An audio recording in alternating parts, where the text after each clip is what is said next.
Hello, everyone. I'm Leonard French, and I'm back with just a brief update in the United Airlines Flight 3411, the man who was removed by force.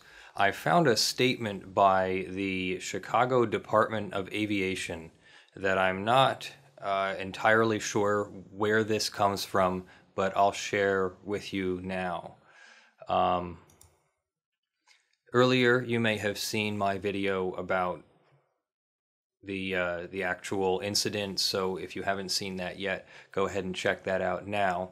But I'm talking about this statement that I found on HeraldTribune.com on one of their articles that I'll link below. And I had heard this statement from a few others. The aviation security officer who pulled the man from his seat was placed on leave Monday pending a thorough review of the situation, said the Chicago Department of Aviation. The incident on United Flight 3411 was not in accordance with our standard operating procedure, and the actions are obviously not condoned by the department. So that's an interesting statement. That puts the officers in a kind of tight place because we just went over the standard for qualified immunity is that they followed standard policy and procedure.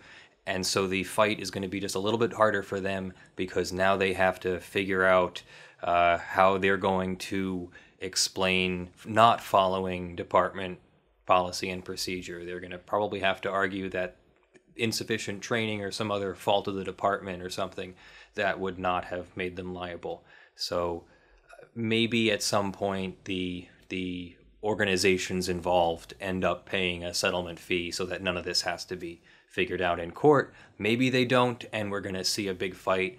I have heard from some people that the Chicago Police Department doesn't like to settle these things. I don't know how true that is. So, couple questions. Is this statement accurate? Is this really from the Chicago Department of Aviation? I checked their website, and of course they don't have any press releases on their website about this incident. I think they're trying not to spread it as much as possible. But if the statement's accurate, then they seem to have just thrown the officers under the bus, as the saying goes. What do you think? Let me know in the comments below. Thank you.